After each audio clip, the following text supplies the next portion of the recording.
அனைவருக்கும் அன்பார்ந்த வணக்கங்கள். நான் உங்கள் வாழ்க வளமுடன் ஜோதிடர் ஸ்ரீ குரு சுந்தர வடிவேல்.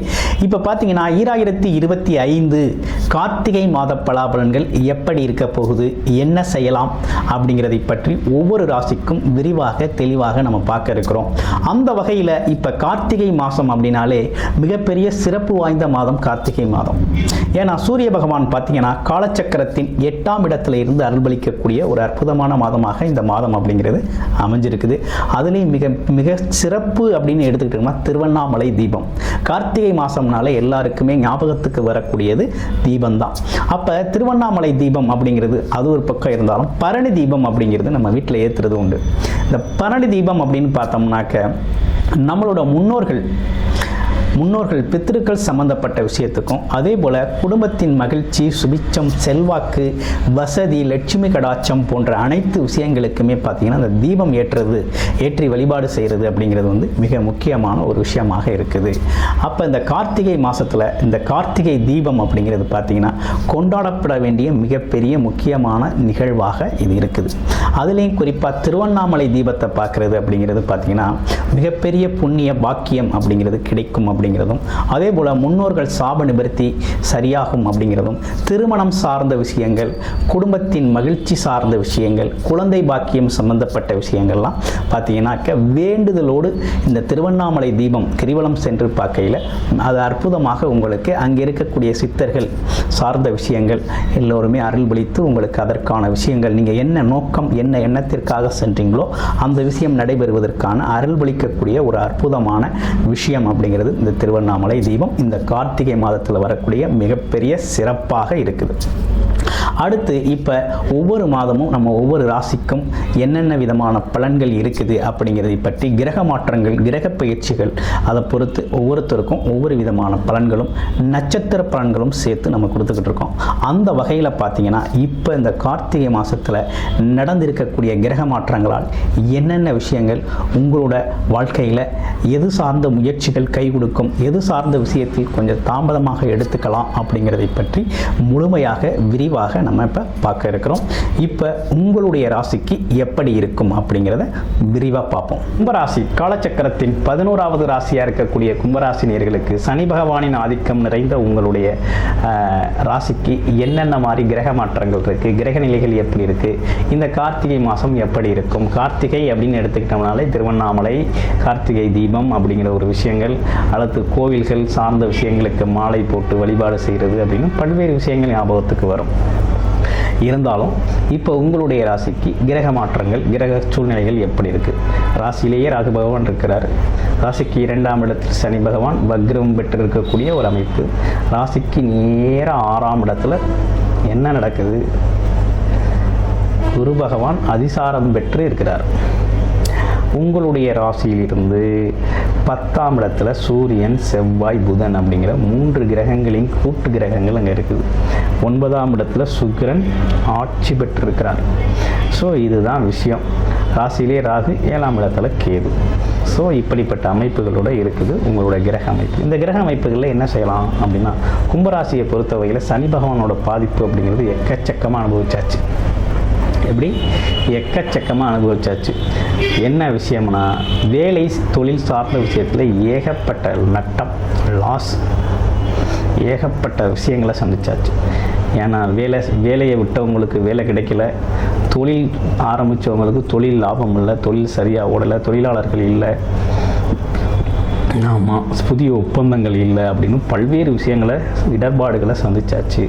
ஆனால் எவ்வளவு சந்தித்தாலும் அதற்கு ஏற்றார் போல ராகு பகவான் உள்ளே வந்துட்டு பல்வேறு வாய்ப்புகளை, பல்வேறு புது புது யுக்திகளையும், புது புது விஷயங்களையும், புது புது நபர்கள் அறிமுகங்களையும் நிறைய கொடுத்து இப்போ உங்களை ஒரு வளமான ஒரு விஷயத்துக்கு அழைச்சிட்டு போகிறார்.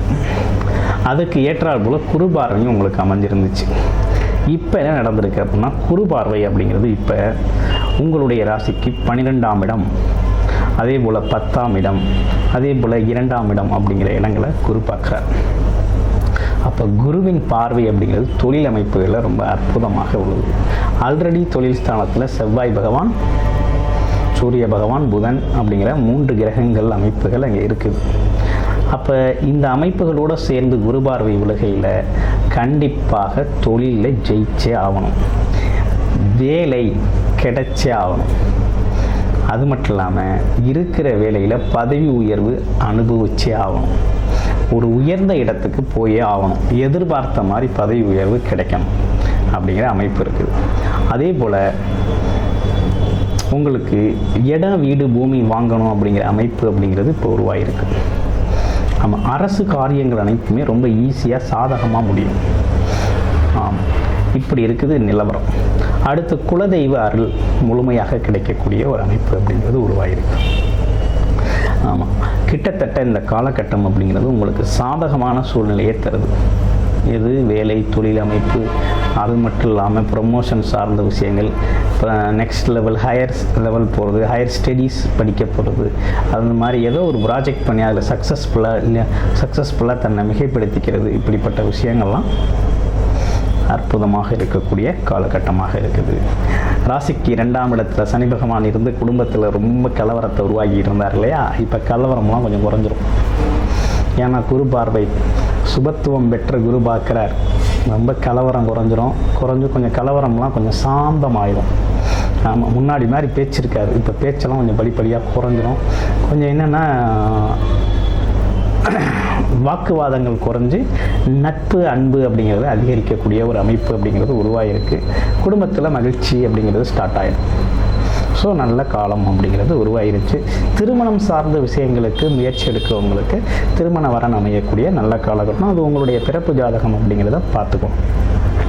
அடுத்து வெளிநாடு வெளியூர் பயணம் நல்லா இருக்குது. 2வது திருமணம் செய்யணும்னு முயற்சி செய்கிறவங்க, முதல் திருமணம் வந்து விவாகரத்தாகிடுச்சு, 2வது திருமணம் செய்யணும் அப்படின்னா அந்த 2வது திருமணத்துக்கான வரன் அமையக்கூடிய காலகட்டமும் நல்லா இருக்குது அப்படிங்கிற அமைப்பு இருக்குது. இதில் என்னென்னா 7ஆம் இடத்துல இருக்க கேதுவால் என்னென்னா 2 நல்ல விஷயங்கள் இருக்குது, 2-3 கெட்ட விஷயங்களும் இருக்குது. என்ன, ஃபஸ்ட்டு பார்ட்னர் சம்மந்தப்பட்ட விஷயம் சரி இருக்காது. ஆமாம், கணவன் மனைவி ஒற்றுமை சரி இருக்காது. நண்பர்கள் வாக்குவாதம் இருக்கும். அப்படியே இன்னொரு பக்கம் பார்த்தா போட்டி, யாரும் நமக்கு போட்டி போட்டு ஜெயிக்க முடியாது. அந்த மாதிரி விஷயமும் இருக்குது. போட்டி போட்டு ஜெயிக்க முடியாது. எதிரிகளால் ஏற்படக்கூடிய தொந்தரவுகள் இதெல்லாம் மறையக்கூடிய ஒரு அமைப்பு இருக்குது. இதில் குறிப்பாக என்ன ஒரு விஷயம்னா உடல் ஆரோக்கியம், அடிவயிறு சார்ந்த விஷயத்தில் கொஞ்சம் கவனம் எடுத்துக்கணும். வயிறு சார்ந்த பகுதிகளில் கொஞ்சம் கவனம் எடுத்துக்க வேண்டிய அவசியம் இருக்குது. ஆமாம், மற்றபடி வேறு ஒன்றும் பெரிய இஷ்யூஸ் ஒன்றும் கிடையாது. சரி, எது எப்படி இருந்தாலும் உங்களுடைய பிறப்பு ஜாதகம் அப்படிங்கிறது ரொம்ப முக்கியம். பிறப்பு ஜாதகத்தில் உங்களுடைய தசாபுத்தி நிலைகள் எப்படி இருக்குது அப்படிங்கிறத பொறுத்து தான் இதெல்லாம் நீங்கள் பயன்படுத்த முடியும். ஒரு நீசம் பெற்ற கிரகத்தின் தசாபுத்தியோ அல்லது ராகு கேதுக்களின் தசாபுத்தியோ பாம்பு கிரகங்களின் தசாபுத்தி நடந்தது அப்படின்னா சில விஷயங்கள் வந்து மாற்றாக இருக்கும். அப்போ என்னென்னா உங்களுடைய பிறப்பு ஜாதகம் அப்படிங்கிறது ரொம்ப முக்கியம். ஜாதகத்தில் தசாபுத்தி நிலை அப்படிங்கிறது ரொம்ப முக்கியம். ஒரு நல்ல தசாபுத்தி நிலை நடக்குது அப்படின்னா நல்ல விஷயங்கள், இப்போ சொன்ன அனைத்து விஷயங்களையும் சாதித்து கொள்ளக்கூடிய நல்ல காலகட்டம் அப்படிங்கிறது இது ஒரு ரைட் டைமாக உங்களுக்கு அமையும். நன்றி, வணக்கம், வாழ்த்துக்கள்.